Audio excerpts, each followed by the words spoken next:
So you can get locked up for absolutely no reason whatsoever if you are Hispanic, and you can achieve refugee status for no reason whatsoever if you are white. Absolutely. There should be a word for that kind of attitude, shouldn't there? God, it's just... That is an extraordinary conclusion to reach, and the conversation that leads to it is even more revealing. James O'Brien and Simon Marks are looking at what they say is a dramatic shift taking place in America, particularly around immigration and refugee policy. But once they start comparing who gets welcomed and who gets questioned, the discussion takes a very uncomfortable turn. Watch how they get there. Well, there's a lot to talk about. I mean, we could start with, where would you like to start with? How the White House is treating the Democrats, perhaps? Well, we've got a clip on that. And this ties in with something I talk about quite a lot on the programme, which is the invention of enemies.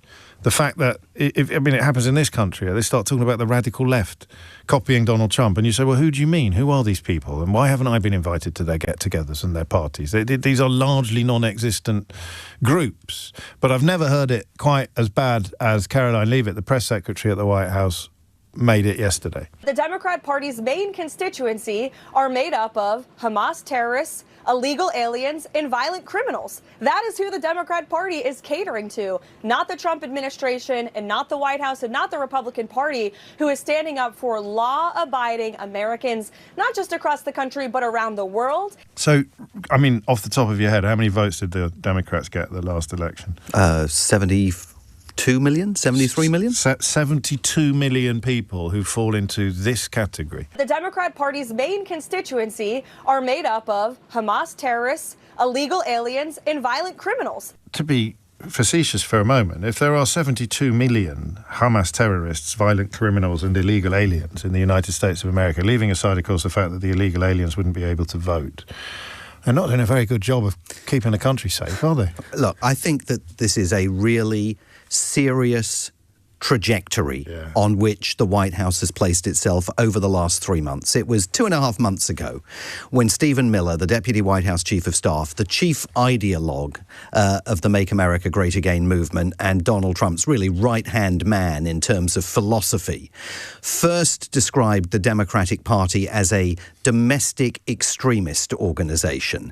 And that was the canary in the coal mine, because in the 2.5 months since then, the language has become increasingly virulent, increasingly embraced use of the word terrorist to describe the radical left, by which they absolutely mean the Democrats. So the late Jimmy Carter, for example. The late Jimmy Carter, Barack Obama, Hillary Clinton, Joe Biden, and critically, as they begin to prepare to root out the funders and supporters of the Democratic Party, people like George Soros, whose Open Society Foundation is absolutely in the crosshairs of criminal investigation now, as are other prominent left-wing and progressive organizations that will be falsely accused of funding what the Trump White House claims is an insurrection. And where all of this is inexorably leading to is the president invoking the Insurrection Act of 1807. He said now on multiple occasions he may have no alternative but to do it. You know, someone hold me back, stop me from doing it. He'll invoke the Insurrection Act of 1807 in order to claim that the future of the Republic is threatened by a violent terrorist uprising by radical left Democrats, by which he means Democrats who are taking to the streets of cities like Chicago and cities like Portland and are protesting the thuggish actions of his masked immigration and customs enforcement agents who are pulling people off the streets, breaking into people's homes. We're going to have an example of that this afternoon on American Week at 10 to 6. Took place in Oregon earlier this week. Oh, yes. Where doors were broken down, seemingly by ICE agents who had no warrant, no constraints on their activities, as far as now pulling people off the streets, racially profiling them, scores of them turn out to be US citizens who then have to spend days, if not weeks, trying to battle to be returned to their families and allowed out of ICE detention centres. I'm going to pause there because that, again, and every time I talk to you, I find that I have to do this. People may not realise that is happening. People are being locked up. People are being taken away, locked up, guilty until proven innocent, and they are American citizens. And so the criteria under which they've been incarcerated is looking a little bit non-WASP. The people that are being pulled off the streets by the confession of the head of Border Patrol are being racially profiled. If you look Latino, if you look like you come from somewhere south of the border, if you're driving around in a car and when the ICE agents see you, they see the white knuckles, because they sense that you're suddenly concerned that they might be coming after you. That is enough now for ICE to stop the car on occasion, even to drive into the vehicle to try and pin it and prevent it from moving. They haul these people out. They have no idea who they are. And then they take them away. And only after they take them away do they begin processing them. We've got to the point now where in the last couple of weeks, in some parts of the country, people are being asked to produce their papers. And I didn't know this. Go on. I'm a green card holder. I'm not an American citizen, so I'm a permanent legal resident of the United States. By law, which I did not know until I read about this 10 days ago, I am required to carry my green card with me. Now, because of the nature of my job, I always do, because I never know when I'm going to have to go somewhere. But there are lots of people that wouldn't be doing that naturally. So if they haul me across, and take me away, I can immediately reach into my pocket and say, there's my green card. You got nothing on me.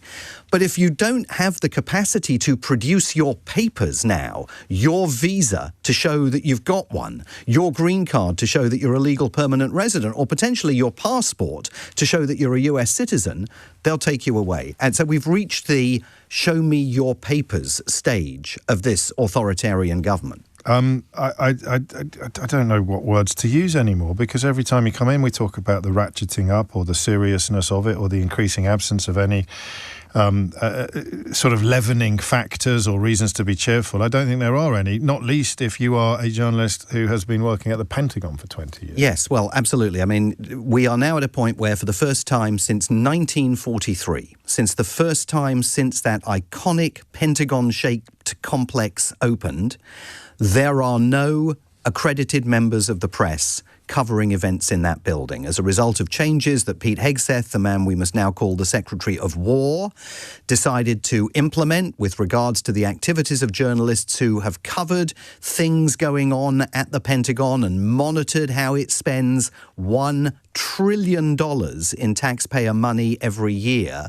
Hegseth said that if they wanted to stay, they had to promise that anything that they were going to publish needed to be sent to the Pentagon press office for authorization first of all. I mean, this is like going back to, Good Morning Vietnam kind of stuff. That they were not allowed to attempt to inveigle anyone in the building to leak information to them, nor, it seemed by one reading of these rules, even necessarily allowed to go and talk to retired generals and get their views on what's taking place inside the building.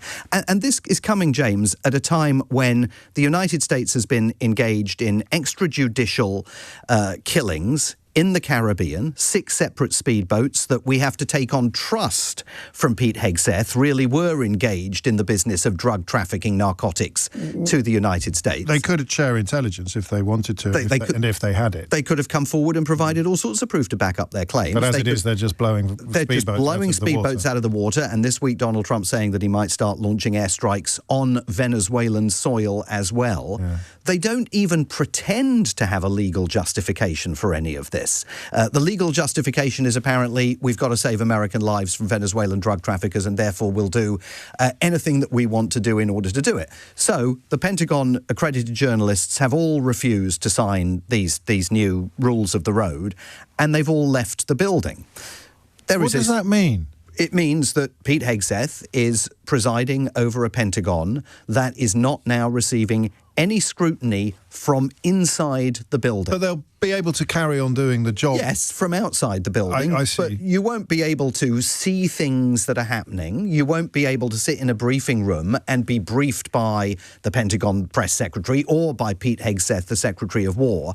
The obvious question is, why would anybody be so terrified of scrutiny? To which the answer ties in with your first topic today, and that is because they're doing terrible things. Well, it's all about total disdain for accountability. If you've watched the performance of Hegseth and the Attorney General Pam Bondi when they've been brought before congressional committees, they are required to testify to Congress. Remember, it's Congress that approved their nominations and appointed them into these cabinet positions. They treat, obviously mostly Democrats in Congress, with utter disdain, but they treat the process of accountability and transparency with disdain. So, some veteran Pentagon correspondents are arguing that Pete Hegseth doesn't understand what he's losing. He's losing this conduit to communicate with millions of Americans about what the Pentagon is doing every day. I don't think Pete Hegseth cares about that. I think he just wants to get on with it. With the doors closed, nobody around to look and see what's going on, and everybody having to stand outside the building trying to work out what's happening inside it rather than being inside it and getting a sense of what is taking place. We talk about the language, don't we? Fascism, racism, all of those things. There's a development in the world of refugees that is, about as close to apartheid-era South Africa as it's currently possible to imagine a 21st century American policy being. Well, it looks like this is where we're heading. So the White House has been sent proposals that have been leaked and have been seen by reporters by both the State Department and the Department of Homeland Security, completely to remake refugee policy. Now, it's already been partly remade because at the moment America's doors are closed to virtually all refugees except for white Afrikaner farmers from South Africa who will falsely claim, because this hasn't happened, that their land has been taken by the South African government without compensation. And just to be clear, there is a new law. There are circumstances under which the South African government could expropriate land without compensation, but it's never done it. Never done it once to a single farmer. And it's very popular on certain social media sites. This mythology of black people stealing stuff from white people. Absolutely, and it's fueled by right-wing media in the United States that has Donald Trump's ear. So we've seen the evisceration of the bilateral relationship between the United States and South Africa over the last few months. The plan now is to embed this notion within official US government refugee policy and to say that moving forward, in fact, refugee status should be largely protected for people who can claim political, particularly free speech, persecution in Europe, in other parts of the world with predominantly white populations. This is moving completely away from the notion of bring me your tired, your huddled masses, as represented by the Statue of Liberty. This is moving to a point, and it should really worry Number 10, that America's doors may be open to all of those people that we know have found sympathy within the corridors of Donald Trump's White House. We've seen the Tate brothers, of course, spend a bit of time in Florida.